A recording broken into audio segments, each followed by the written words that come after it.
பூசணிக்காவை நிறைய பேர் வந்து பார்த்திங்கன்னா ஜூஸ் போட்டு குடிக்கிறாங்க. இப்போ டயட்டு விஷயம் பார்த்திங்கன்னா இப்போ அதிகமாக வந்து எல்லாருமே சொல்கிறது வந்து இந்த ஜூஸ் குடித்தா உடம்பு கம்மியாகும் அப்படின்னு சொல்லி நிறைய பேர் சொல்லிகிட்டே இருக்காங்கங்க. இது வந்து பார்த்துட்டு நிறைய பேர் கூட அதேமாதிரி செய்கிறாங்க. ஆனால் அவங்க என்னென்னா டெய்லியும் குடிச்சிட்டே இருக்காங்க. இது டெய்லி குடிக்கிறதுனால என்னென்னு பார்த்தீங்கன்னா உடம்பு உடனே இழுத்துரும், உடனே கம்மியாயிடும் அப்படிலாம் ஒன்றும் கிடையாது. அது நம்ம பாடி எவ்வளோ வெயிட்டு, நம்ம பாடியில் வந்து எவ்வளோ கொழுப்பு இருக்குது, இதெல்லாம் வந்து ஸ்லோலி தாங்க இறங்கும். ஒரு நாள் வந்து நீங்கள் இந்த ஜூஸ் குடிச்சிங்கன்னா ஒரு நாள் வந்து இந்த மாதிரி ஒரு கூட்டை பொரியலை பண்ணி பாருங்கள். இப்போ நான் பண்ணுறது வந்து ஒரு கொஞ்சம் டிஃப்ரெண்ட்டாக இருக்கும். இது சாப்பிட்டு பார்த்தீங்கன்னா உங்களுக்கு விரும்பவும் சாப்பிட்லாம், அவ்வளோ ரொம்ப நல்லாயிருக்கும். ஃபஸ்ட்டு வந்து ஒரு பேன் ஒன்று வச்சுட்டு கொஞ்சமாக அதை ஒரு 2 ஸ்பூன் எண்ணெய் ஊற்றினா போதுங்க.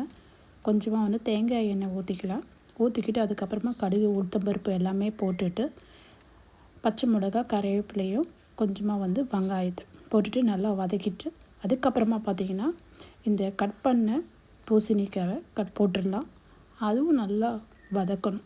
ஏன்னா நல்லா பச்சை வாசனை போகணும் இல்லையா, அதுக்காக தான் நல்லா வதக்கணும். அதுக்கப்புறமா இது சீக்கிரமாக வந்து வெந்து வராது, கொஞ்சம் டைம் பிடிக்கும். இது கூட கொஞ்சம் உப்பு போட்டுருங்க. உப்பு போட்டு அதுவும் நல்லா வந்து வதக்க விட்டுருங்க. அதுக்கப்புறமா கொஞ்சமாக தண்ணி ஊற்றுங்க. தண்ணி நம்ம கொஞ்சம் தான் நினைப்போம், ஆனால் இதுக்கு வந்து உண்மையாகவே தண்ணி நிறையவே பிடிக்கும். இது கொஞ்சம் வற்றி போன அப்புறமா திருப்பி கொஞ்சம் தண்ணி ஊற்றிங்கன்னா காய் கொஞ்சம் நல்லா வெந்து வரும். இந்த வெந்து வர டைமில் வந்து பார்த்திங்கன்னா கொஞ்சம் திக்காக வந்துடும். 2 வாட்டி தண்ணி ஊற்றினா தான் நல்லா கொஞ்சம் திக்காக வரும். அந்த டைமில் கொஞ்சமாக வந்து மஞ்சள் பொடி போட்டுக்கோங்க. மஞ்சள் பொடி போட்டுட்டு அப்புறமா வந்து அதுவும் நல்லா கிண்டி விட்டுருங்க. கிண்டி விட்டுட்டு அப்புறமா இது கூட ஒரு சின்ன ஒரு பேஸ்ட் மாதிரி பண்ணிக்கலாங்க. நான் வந்து கொஞ்சமாக வந்து மிளகாத்தூளும் கொஞ்சமாக ஒரு தேங்காய் அரைக்கிற டைமில் கொஞ்சமாக மிளகாத்தூள் போட்டுருங்க. போட்டு நல்லா மிக்சியில் வந்து ஃபைனாக பேஸ்ட் பண்ணிவிட்டு அந்த தண்ணியை அப்படியே எடுத்து இதில் ஊற்றிடுங்க. அவ்வளோதான்.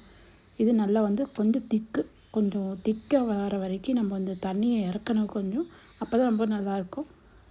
இது வந்து எல்லாத்துலேயும் சாப்பிட்லாம், சும்மாவே சாப்பிடலாம். ட்ரை பண்ணி பாருங்கள். வெயிட் லாஸ்க்கு நல்லா ஈஸி.